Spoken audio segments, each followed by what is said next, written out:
As Aventuras de Pi. Plágio descarado de um livro brasileiro. A história parece literária, mas o que está em jogo aqui é muito mais incômodo.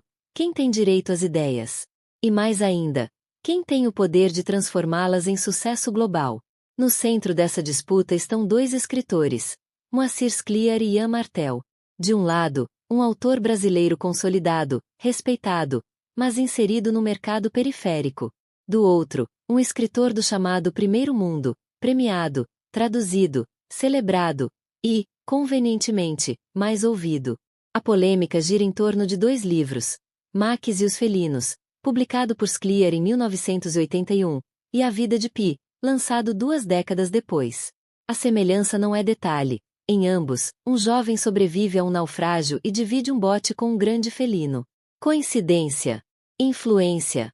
Ou algo mais desconfortável de nomear? Martel não negou a origem da ideia.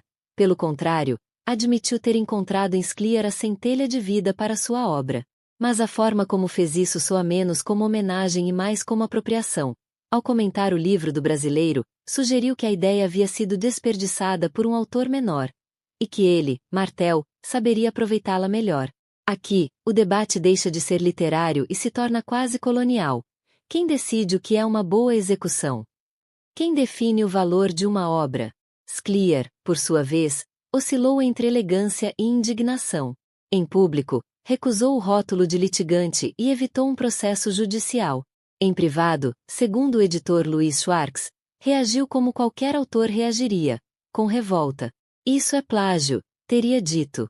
Mas acabou convencido a não levar a disputa aos tribunais. Uma decisão que, para muitos, revela menos uma escolha estética e mais uma consciência amarga das regras do jogo. Enfrentar um best-seller internacional não é apenas uma questão de justiça, é uma questão de poder. E é aí que a polêmica se aprofunda. Porque, tecnicamente, talvez não haja plágio. Martel não copiou frases, nem estrutura narrativa. As obras são diferentes em estilo, em abordagem, em simbolismo.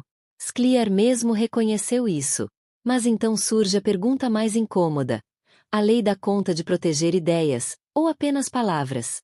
E mais, a ética literária deveria se limitar ao que é legal? O próprio Scliar expõe essa tensão com ironia fina.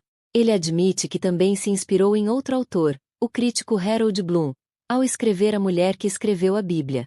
Mas fez questão de citar explicitamente sua fonte. Ou seja, o problema talvez não seja a inspiração, mas o modo como ela é reconhecida, ou convenientemente minimizada. Enquanto isso, o mercado editorial fez o que sempre faz. Transformou a controvérsia em lucro. A obra de Scliar ganhou nova visibilidade. Editoras estrangeiras passaram a disputar seus direitos. E o caso virou manchete global. No fim, todos ganharam, exceto, talvez, a clareza moral da situação. E então chegamos ao ponto mais perturbador. E se essa história não for sobre plágio, mas sobre hierarquia cultural? Um escritor brasileiro cria uma ideia potente, mas permanece relativamente restrito ao seu circuito. Anos depois, um autor de um centro cultural dominante reaproveita essa mesma ideia, a reformula, e alcança o reconhecimento mundial, inclusive com adaptações cinematográficas premiadas. A pergunta não é apenas quem teve a ideia primeiro, mas quem teve a chance de fazê-la circular. Scliar, com sua elegância habitual, tentou manter a discussão no campo literário. Mas talvez isso seja justamente o que o caso não permite. Porque, no fundo, essa não é só uma história sobre dois livros parecidos. É uma história sobre visibilidade, sobre poder simbólico e sobre quem tem o direito de transformar uma ideia em patrimônio universal.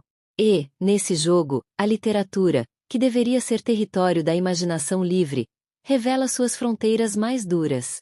Moacir Scliar nasceu em Porto Alegre, RS, em 1937. Formou-se em medicina em 1962, com especialização em saúde pública. Desde 1968, pratica o exercício de escrever ficção, ensaios, crônicas e literatura para jovens, sendo autor de aproximadamente 70 livros. Suas obras já foram traduzidas em mais de 20 países com grande aceitação da crítica. Detentor de vários prêmios concedidos no Brasil e no exterior, foi colunista dos jornais Zero Hora, Porto Alegre e Folha de São Paulo. Ocupou a cadeira número 31 da Academia Brasileira de Letras. Faleceu em 27 de fevereiro de 2011.